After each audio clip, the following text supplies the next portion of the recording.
The benefits of living or working in a wooden building can be felt everywhere, from fresher air to kinder acoustics.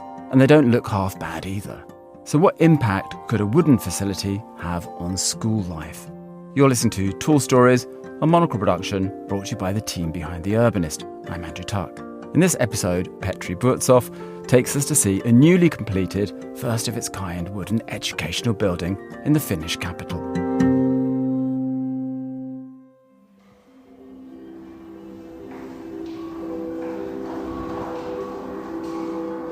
When you think of a high school, you might picture fluorescent lights, cinder block corridors, and a bland facade. But the Helsinki Upper Secondary School of Natural Sciences, locally known as Hellu, is a school unlike most others.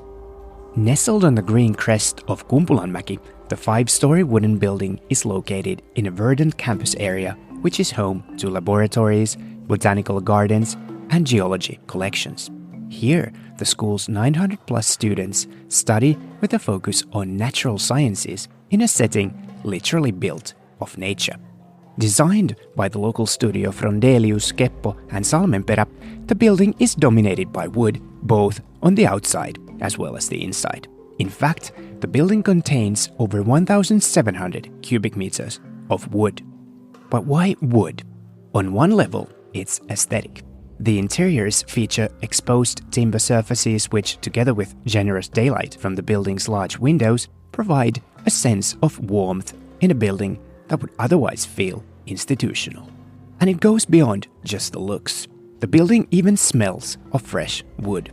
You all know that lovely and relaxing scent.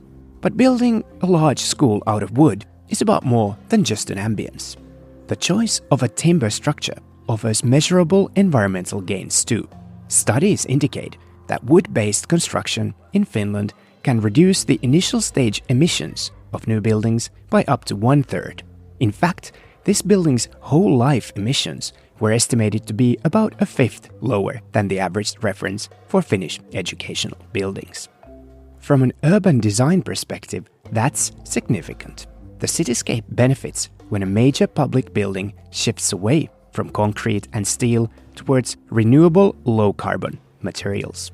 The building thus becomes both a learning environment and a statement about our urban future. But let's return to the pedagogic side. The school offers 2 tracks. About 1/3 of students pursue the Natural Science Specialist program, while the remainder follow the general upper secondary education route. Being located in Kumpula, the school's proximity to the aforementioned university facilities and research infrastructure has been greatly enhanced. Shared use of laboratories, auditoria, and sporting spaces with the university students creates a richer ecosystem. And then there's the question of how the built environment can support learning. Wood has been praised for its acoustics, air quality, and visual comfort. In this building, the soundscape can only be described as very calm. The warm surfaces, the light-filled spaces, and the natural textures all contribute to a sense of well-being among both the staff and the students. Studies show that the visual appearance of spaces has a great impact on how pleasant they feel and therefore on the students' well-being and learning. So the school becomes more than a venue. It becomes part of the educational strategy. For city builders and educators alike, this is a valuable case study.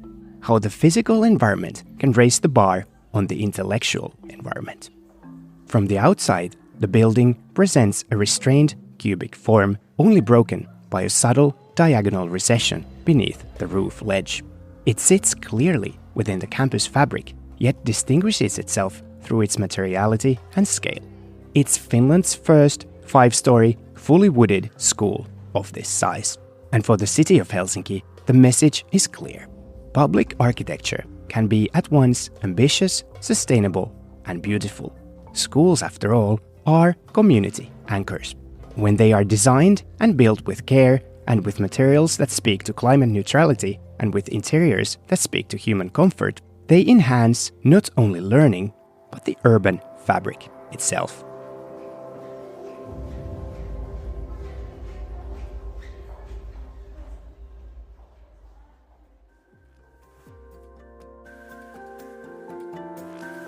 Tall Stories is a Monocle production from the team behind The Urbanist. This episode was written by Petri Burtsoff and produced and edited by David Stevens. Be sure to subscribe to the podcast to receive new episodes every week. I'm Andrew Tuck. Goodbye, and thank you for listening, City Lovers.